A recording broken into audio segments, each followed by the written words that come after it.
Welcome back in. It is primary night in D.C. Ballots are being collected and counted as we speak, and voters are still showing up to the polls. They have until 8 p.m. to cast their votes. And John Duran is at the Eastern Market polling location.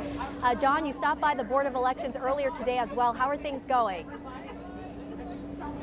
Yeah, well, votes are being counted, tallied, sorted as we speak. And the big talker this year, obviously, we've talked about it all evening and for weeks and weeks, ranked choice voting with Gary Thompson, chair of D.C. Board of Elections. I know there's been a lot of education efforts before this election. How has it gone? How have people picked up ranked choice voting? Any challenges or coaching or anything? It's going very smoothly. It's going very well today. I've been all over the city.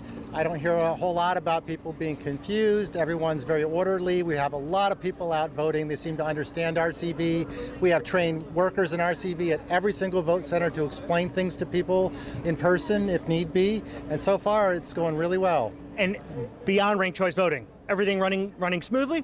Perfectly. This is my third full election cycle doing this as the chair, and I've never seen things run more smoothly. With ranked choice voting, completely different process on the ballot, do you anticipate change the timing of how votes are tallied or when we could see a winner? Yeah, a little bit. I mean, we're going to release a lot of information this evening. As soon as the polls close, we'll release the results from all the early votes, all of the mailed ballots that have been processed before today, and that's going to be a pretty substantial amount of information. And then throughout the evening, we'll also release everything that's happening today for same-day voting. So a tremendous amount of information is going to be released.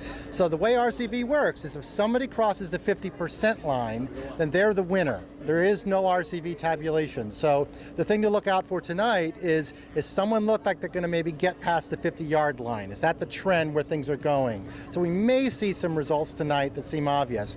However, if that's not the case, as it might not be with some of these big races, we're going to continue into tomorrow and the next day to process as many ballots as possible. That includes a lot of ballots that are dropped off today that have to be handled in person by hand, flattened and fed into a machine.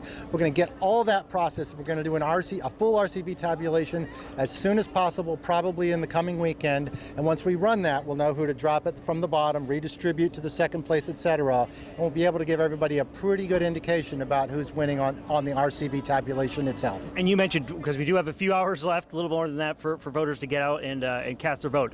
The drop box has been very, very popular, and people can use those until 8 o'clock tonight, right? They sure can, yeah. If you haven't been able to get your ballot in the U.S. Postal Service, and we'll receive those up to 10 days if they're postmarked today, but if it's a little late for that, come to a vote center. There's 75 of them. You can put that ballot in one of our drop boxes anywhere you see one at 8 p.m.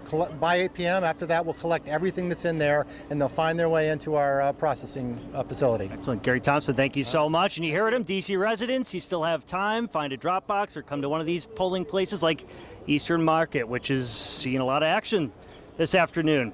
Annie? All right, John, thanks for that.